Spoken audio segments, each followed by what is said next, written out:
કેશોદ શહેરમાં પાણીના પ્રશ્નને લઈને નગરપાલિકા કચેરીએ રહીશોનો હલ્લાબોલ। કેશોદના ચાર ચોક વિસ્તારમાં રસ્તા પર મટકા ફોડીને વિરોધ દર્શાવ્યો હતો। પાણી પુરવઠા વિભાગ દ્વારા ડહોળું પાણી આવતા ખોરવાઈ છે વિતરણ વ્યવસ્થા। કેશોદ નગરપાલિકા વિસ્તારમાં છેલ્લા 10 દિવસથી પાણીના વિતરણની વ્યવસ્થા ખોરવાઈ જતા પાણી ન મળતા કેશોદ નગરપાલિકા વિસ્તારના વોર્ડ નંબર 2ની મહિલાઓ દ્વારા નગરપાલિકા કચેરી ખાતે પહોંચીને હલ્લાબોલ કર્યો હતો। કેશોદના જૂના ગામતળ વિસ્તારમાં આવેલા લીમડા ચોક, દવે શેરી, નથવાણી શેરી, દૂધવા શેરી વિસ્તારમાં પાણી સમયસર ન મળતા કેશોદના ચાર ચોક વિસ્તારમાં રસ્તો રોકીને મટકા ફોડીને હાય હાય બોલાવીને વિરોધ દર્શાવ્યો હતો।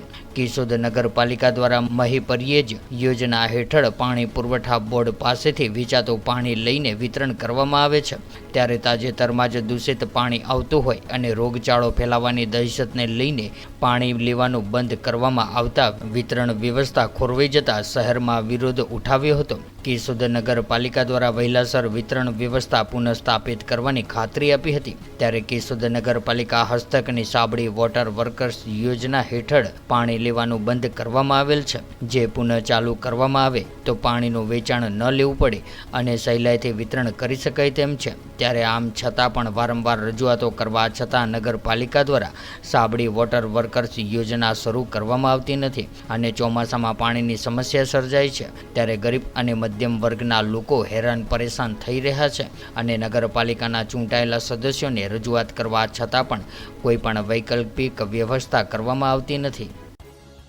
આજે વોર્ડ નંબર 2 અને વોર્ડ નંબર 5માં છેલ્લા 12 દિવસથી આ પાણીનો પ્રશ્ન છે। સ્થાનિક લોકોના અવારનવાર ફોન આવ્યા, અવારનવાર રજૂઆત કરી જે તે કોર્પોરેટરને, જે તે પાણી પુરવઠા વિભાગના અધિકારીને જગદીશભાઈ લાડાણીને તો એવા મીઠા જવાબ આપવામાં આવે છે કે 1-2 દિવસમાં આવશે, 1-2 દિવસમાં આવશે।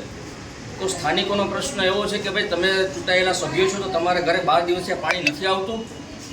સામાન્ય જે ગરીબ લોકો છે, જે પછાત વિસ્તારમાં રહે છે, તેમને રોજે રોજ પાણી ભરવાનું હોય છે, ત્યાં મોટા ટાંકા નથી હોતા।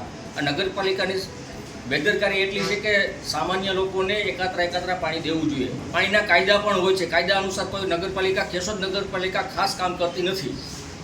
કેશોદ પાસે ઘણા પ્રોજેક્ટ છે, સાબડી પ્રોજેક્ટ છે, ડેમના પાણી આવે છે। અત્યારે એમ વાત કરી કે અમે મહીનું પાણી લેવા માટે નીકળીએ છીએ, 12 દિવસે એ લોકો નીકળે તો હું 24 દિવસે પાણી આપવાનું છે? લોકોને તરસા મારવાનો એક પ્લાન છે અને લોકો ગુલામીમાં કોઈ દી રજૂઆત ન કરે એના માટેનું એક ષડયંત્ર છે। વારે ઘરે અવારનવાર કેશોદમાં અનેક પ્રશ્નો હોય છે।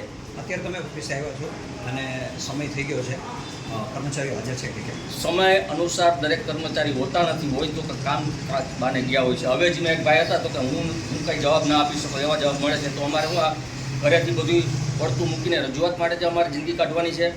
આવા પ્રશ્નો તો મહિનામાં 2-4 બીજા આવે છે, સફાઈના આવે છે, ગટર ઉભરાવાના આવે છે, રોડ તોડવાના આવે છે, લોકોને હેરાનગતિ કરવાના આવે છે। પાણીનો પ્રશ્ન તો પીવાના પાણીનો પ્રશ્ન છે। આજે ઘરમાં પીવાના પાણી ન હોય તો કેવી હાલાકી થાય એ સભ્ય અહીંયા રૂબરૂ આવીને જોવે। અને અમે રજૂઆત કરવા આવ્યા છીએ અને આવેદનપત્ર નથી આપવાના અને એક મટકા ફોડવાનો કાર્યક્રમ પણ રોડ ઉપર કર્યો, જેથી કરીને આ ઊંઘતી નગરપાલિકા જાગે અને લોકોના જે પ્રશ્નો છે એનું વહેલી તકે નિવારણ કરે। પ્રવીણ પટેલ, सामाजिक कार्यकर्ता।